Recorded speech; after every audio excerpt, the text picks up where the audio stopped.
Welcome to Wrong Time Watch.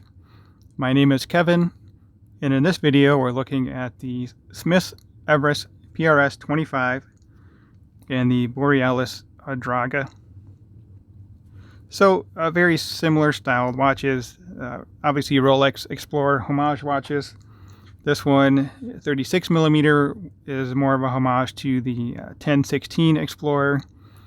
And this one, I would say, is more of a homage to the, well, it was the current Explorer, but the one that just got retired or discontinued, the 39mm Explorer.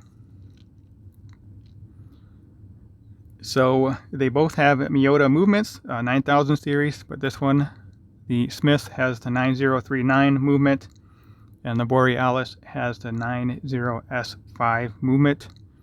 Smith's Everest shipped to my door after foreign transaction fees, $505, and shipping too. The Borealis Adraga is $450, but with the Borealis, they have a pre-order system, so you pay $225 up front, and then you pay $225 when it's ready to ship to you. And I believe you also have to pay for shipping with the Borealis. At least I did on one that I bought a while ago. I don't know if that's still the case. So, with that said, let's continue with the specs. The water resistance on the Smith is 100 meter. The Borealis is 300, which is crazy to me for this style of watch. I would have been happy with a 100 meter water resistance for an Explorer style watch, but you get 300 with this one. So let's just look at the cases and case finishing. They're both polished on the sides and brushed on the top. Borealis obviously has a Jubilee bracelet, polished center links and brushed outer links. They both have drilled lugs. The Smith's is a little more rounded in this section here. I really like the rounded case shape on these watches. On any watch, really. The Seiko SKX is my favorite. One of my favorite watches, and it has a very rounded case. The bezel is larger on the Borealis, as well as the dial, which is to be expected. It is a 3mm larger watch in diameter. They both have domed sapphire crystals with AR coating. Take a look at them side by side this way.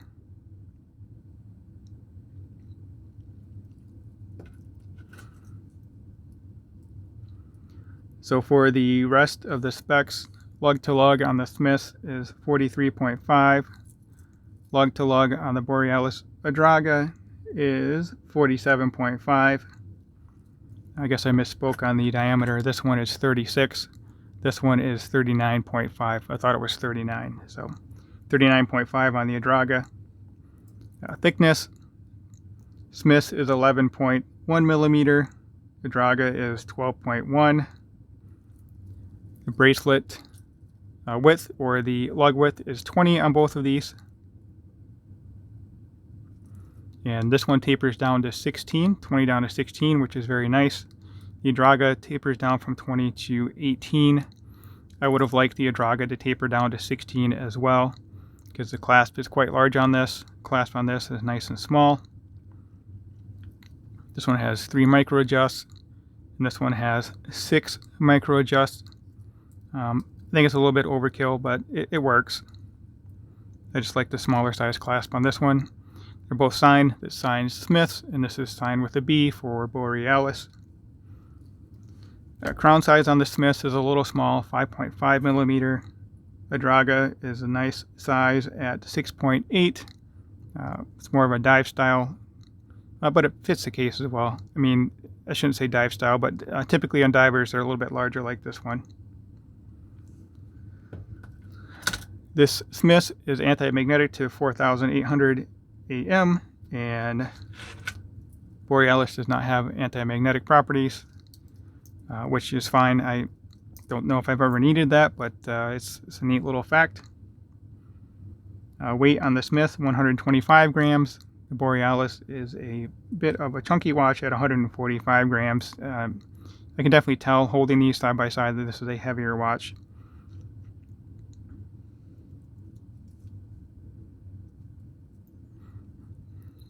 Take a closer look at the dial here.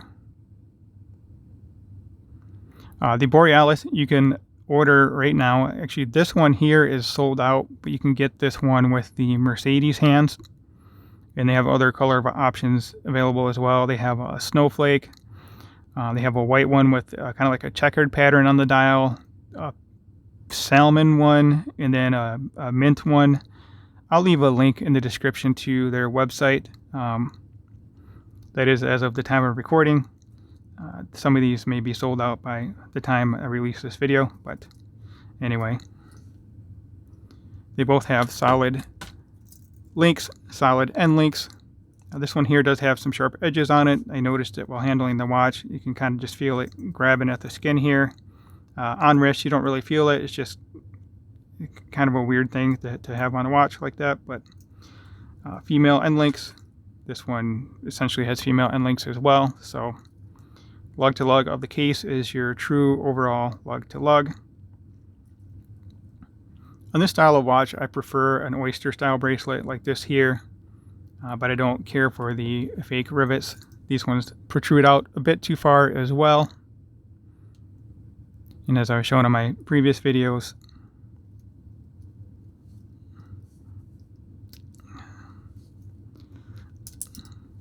sorry, we'll talk about that in a moment, but the fake rivets on this interfere with the clasp a little bit.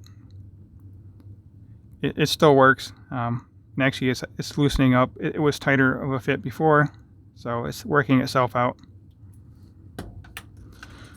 So this one has a safety clasp in addition to the dual pushers.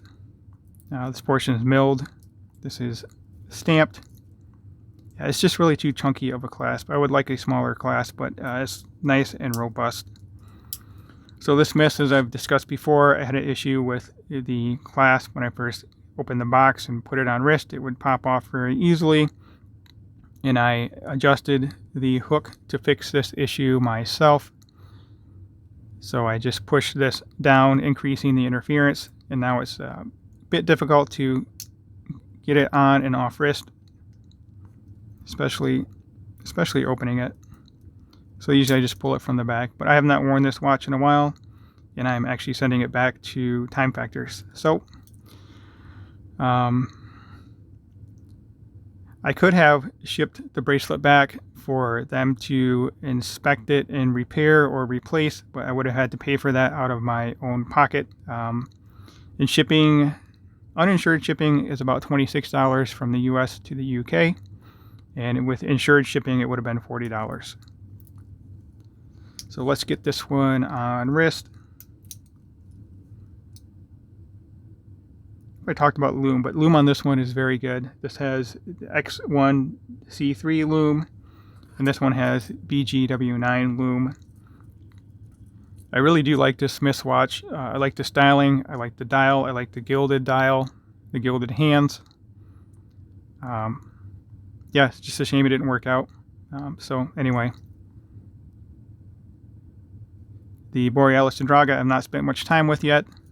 I'm looking forward to spending time with this, and hopefully I can find, in my mind, the perfect Rolex Explorer homage watch. So let's get the Smiths on wrist. I have a 6.5-inch wrist, and this lug to lug is again 43.5, 36 millimeter case diameter. So it's a good looking watch.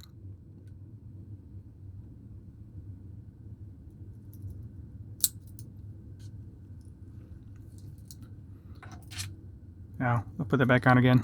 You can take a look at the thickness. Give me a little more time to look at it on my wrist.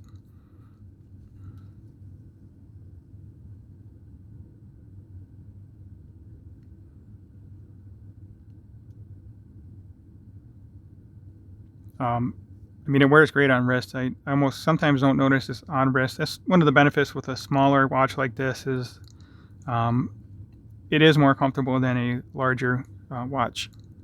But that's the intent of the Explorer watch. All right, now for the Borealis Adraga. It looks like the 3, 6, and 9 is illumined.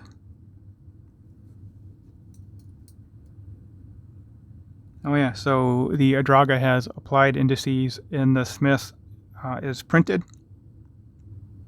Really curious to see how the Lume is going to compare on these two. 30 ATM, it just blows my mind. That's crazy for an Explorer watch.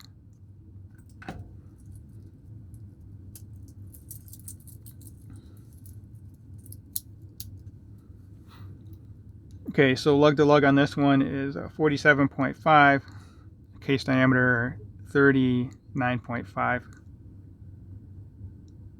My 6.5 inch wrist. Let me know which of these two you think fit my wrist size better, the 36 or the 39.5. I am still on a list to get the 36 millimeter Rolex Explorer, which is actually 35.3 millimeter. It was on the list for the 39 as well, but that didn't work out. Even at 12.1 thick, it's still not that thick, but 11 in my mind would be a better thickness. You know, reduce the water resistance down to 100 and make it thinner, and it would be a lot better in my mind. I don't think anyone needs a 300 meter. I would say 99.9% of the population do not need a 300 meter Explorer style watch, or dive watch for that matter. Anyway, I've rambled on for long enough. Let's pause the video and take a look at the Lume. All right, so Smith's Everest PRS-25 on the left. Again, amazing Lume. No complaints in the Lume department there. And the Adraga is, it's not quite as bright. The difference by eye is a lot more extreme than what's on camera. The Lume's not bad on the Adraga. It's just not as bright. The color, I don't know if it's the color or just the brightness of the Lume. And I